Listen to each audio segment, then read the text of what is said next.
Welcome back to the channel, everybody. I'm Lady Nika, and with a review.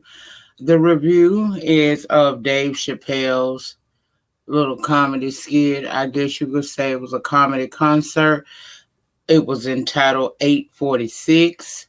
I saw it over on the Netflix channel here on YouTube, and very compelling is the thing that I can walk away saying.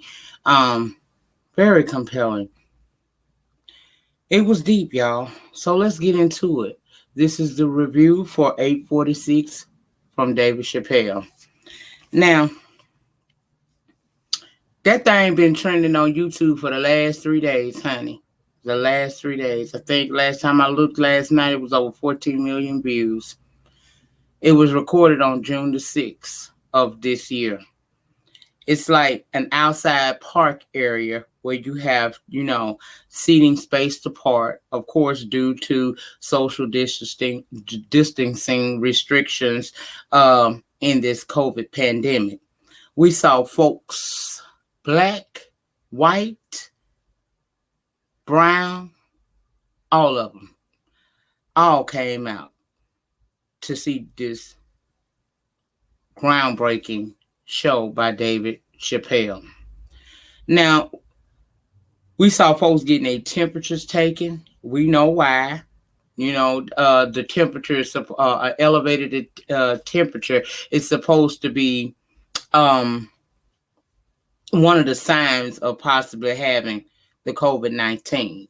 So we saw people getting their temperatures checked. Then one thing I will say is this show was very unrefined. But I'd rather have an unrefined show full of truth than a refined show full of lies. Dave gave us all something to truly think about in this show he put on. He gave us a history lesson while pulling at our heartstrings, reminding us that we are all still a resilient people, us people of color. The world outside our windows, a country, supposedly the most powerful country, is literally collapsing within itself by an internal virus by the name of hate and racism, sprinkled with a man-created plague that is killing folks in massive numbers, both here and abroad. That's what we were able to kind of take a glimpse at in this comedy special put on by the one and only Dave Chappelle. He starts with saying that doing a show like this was weird, but it was nevertheless history breaking. He applauded the protesters for their works and urged them to continue, stating that he cool. He trusts us. He say the streets are speaking for themselves. The streets have taken the wheel, and he is very comfortable in the back seat. He spoke of a time back in 1993, watching the movie Apocalypse, and an earthquake happened. He admitted he was terrified. He spoke of gathering his items, his weed, his pipe, his keys, some money. He was scared shitless, he said. But remembered not, in the midst of his fear, he remembered, I ain't gonna scream. Ain't gonna be no bitch. I'm not gonna scream. In case he survived, he didn't want to be mentally reminded of that fear. 35 seconds was the time that he stated this earthquake happened. The amount of time, the duration, it was 35 seconds.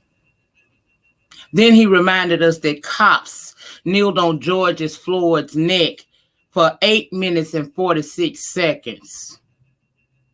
George knew he was going to die. He called out for his mother. And for some, they say she answered. She came and got her baby. Dave said he only recalled seeing a man call out on his deathbed one time, and it was his dad calling out for his grandmother. Y'all, 8 minutes and 46 seconds is a long time, I imagine.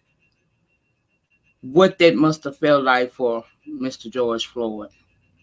Those moments before his life was taken. He begged for his life. I can't breathe.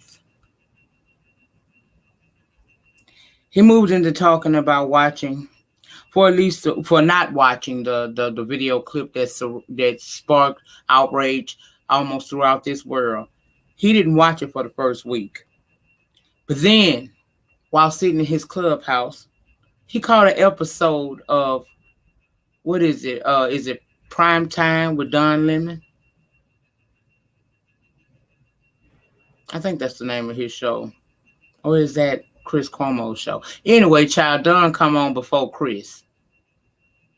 Okay, no. Yeah. No. Chris comes on, then Don. Okay. Child, I got it backward. Either way, he was watching Don Lemon. And he was watching him that night and I was watching this myself. The night that Don Lemon called out for celebrities. He called them out by name, asking them what they were going to say. And Dave said he sat there and watched Dave wishing a motherfucker would call his name out. Side note, Don Lemon was not upset at all by the things that David Chappelle said during this show. So it was no ill will between the two of them. But Dave was like, I wish he would say my damn name. Dave made it a point. I don't care to hear from celebrities right now. I don't. Because in most cases, they don't experience brutality like the everyday person is subjected to. They don't deal. See, money sometimes separates you from understanding the struggle. Not in all cases, but in many cases, once you get rich, you go into a whole different income bracket and you see that life through a different lens. It was time for the streets to speak for themselves, for ourselves. Each one of us have a voice, and it's okay to say no justice, no peace. A celebrity sitting in their mansion driving their expensive cars couldn't understand the fear I feel every day I walk out my house, every time the police pull me over. Hell, walking in my own damn neighborhood sometimes, I have that fear. The ones that are speaking, the celebrities, thank you. But again, it is time the streets speak for themselves. The streets is getting results. Just like they did during the civil rights era. The streets are the ones getting the results. We got lax somewhere after the civil rights movement. And now the streets are energized and awakened yet again. No justice, no peace. The streets are talking. Oh, yes, we are speaking for ourselves. And we really don't need celebrities, although they are greatly appreciated. But we saw that video for ourselves and Dave Chappelle pointed that out. We saw the 8 minute and 46 second video ourselves. Then we learned something new during the show. 8:46 was the time of birth for Dave Chappelle.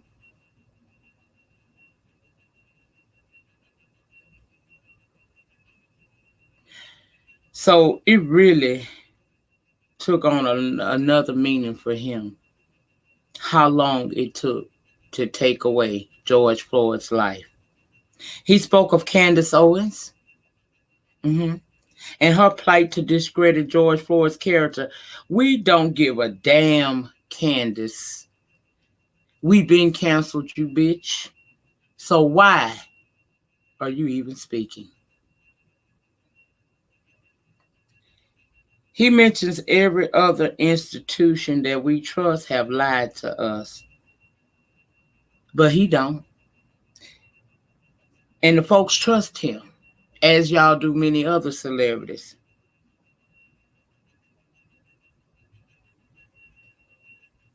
But we don't need the backing of celebrities. It's cute to have them, but we don't need them.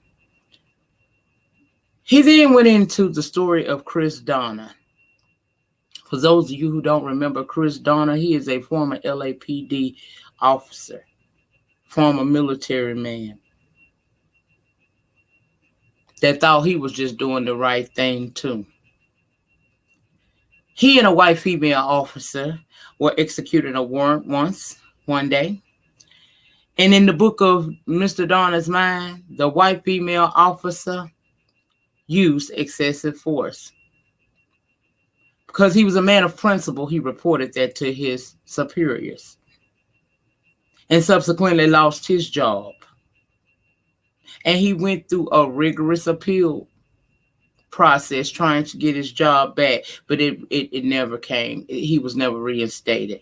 So when he received his last disappointment, his last appeal was exhausted, he wrote a manifesto. And in that manifesto, he named Dave Chappelle as well as Kevin Hart and some others, even calling Dave a genius. He told his story from his military duty to the point where he had a total disconnect. After doing everything he thought was right, the system once again let him down. He began to carry out what he said in his manifesto. He was killing cops, their families. He ran rampant.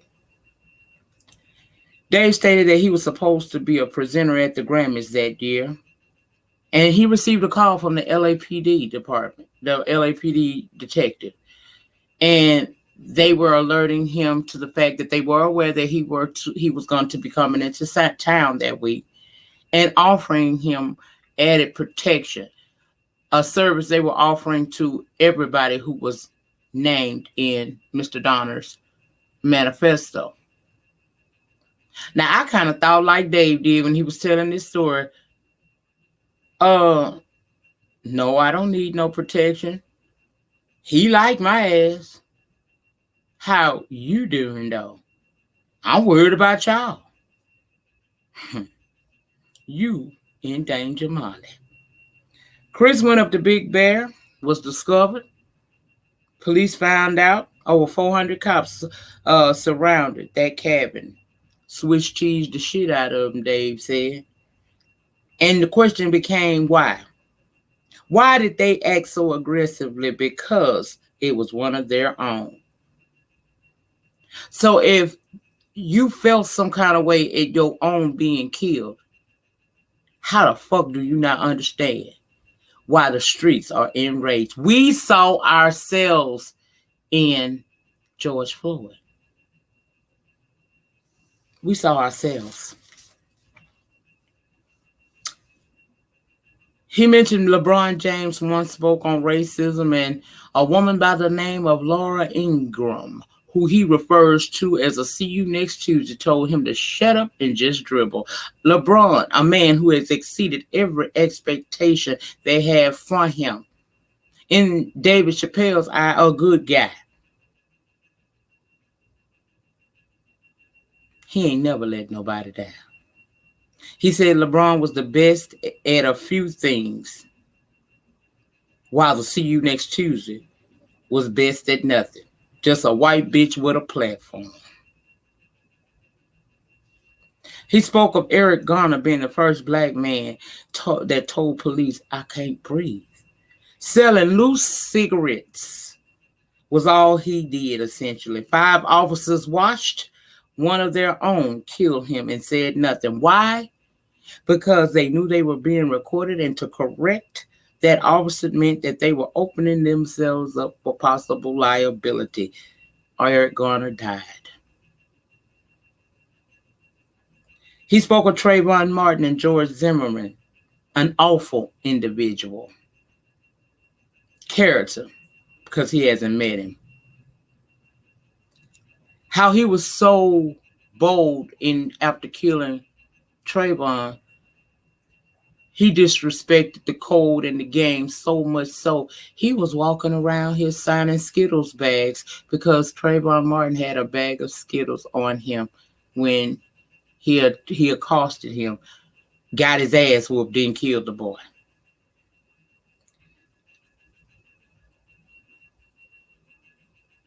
Racist,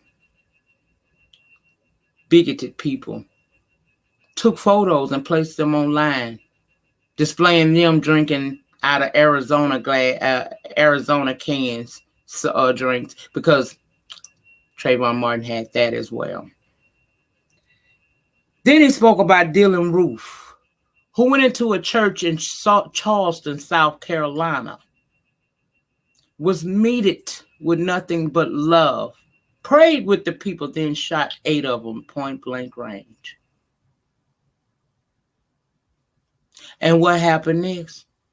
He was arrested and taken by Burger King to have it his way one more time. The world had to accept that as well. The Black community had to accept that as well. Then he spoke about John Crawford being killed unjustly. All he was doing was trying to buy some stuff to make s'mores with his children. But see, his death was overshadowed because right after John Crawford was killed, Mike Brown was murdered by the police. Then a law-abiding citizen doing nothing wrong in Minneapolis, Minnesota. Ironically, the place where George Floyd was killed. Philando Castile was killed in front of his child and his fiance. Geronimo Yanez was eventually acquitted. We had to take that bullet and bite it as well. Then we come down here to the boot, and we had to deal with knowing that officers murdered Alton Sterling in front of a convenience store for doing nothing more than selling his CDs.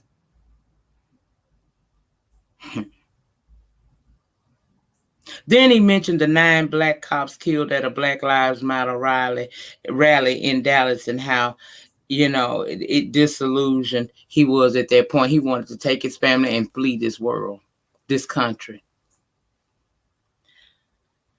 Later, 4 black cops was killed by former military personnel. Why? Because he felt like he was doing what they were trained to do. That is, Chris Dorner was doing what he was trained to do. That was combat acts of terrorism. He asked, why didn't the NRA stand up for them? Because they were black. That's the answer. See, the only time that he took me back down to history, the only time the NRA has ever stood for the bans of any assault weapons was back in the day when the damn Black Panthers stormed the state capitol over there in California, He spoke of Candace Owens again, called her an articulate dumb bitch. He spoke again on her attacking the character of George Floyd and asking, why is the black community hailing him as a hero? Hell, because we saw the police kill him. It ain't just that we picked him out of a needle in a haystack. We watched for 8 minutes and 46 seconds this man beg, plead, poop, call out for his mama, as officers sucked the life out of him. So he that guy. Anybody that survives being black, in my opinion, is a hero. Because this is a struggle not many know about, honey. He spoke on slavery and the killing of those 9 officers.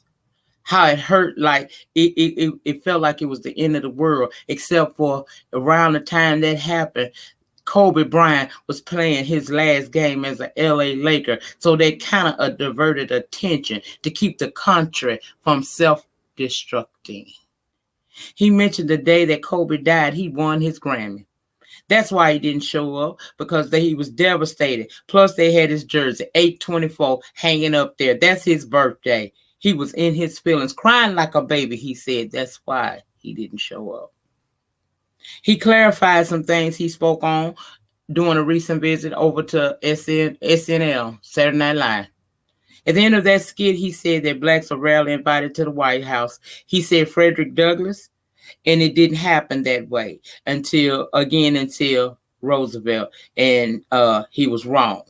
He stated that Woodrow Wilson received a delegation of Negroes at the White House from South Carolina, seeing a man was killed there, a rich man, killed really for no reason other than the fact that he was black and he was richer than the whites that took his life. And the black folks there rose up. They wasn't having it. So a black delegation was appointed by the governor to meet with Wilson at the White House. And that black delegation was led by AME Bishop William David Chappelle, his namesake. That was his great-grandfather, who was born a slave. His wife was the woman that Dave Chappelle's father called out to on his deathbed. Dave said he understands what he's seeing, and the streets going to speak for themselves, whether he is dead or alive, and he would be true. He said he trusts what's happening, but it's the last time for civil discourse. After that, all hell will break loose. And as I've stated so many times, I don't mind dying. That was 846 in its entirety. I don't think I skipped out anything. This was very powerful. It was very moving. And it should have lit a fire. If it hadn't already been lit, it should have been that catalyst to light that fire up under you to stop what you're doing and speak up for yourself. Because in these days and times, the life you save truly will be your own. We cannot continue to be silent. We cannot continue to pray for the best, but accept the worst. George Floyd's life meant something, just like every other African American who has faced some form of brutality simply because of the color of their skin. They ain't got to be doing shit. You could be shot while driving black.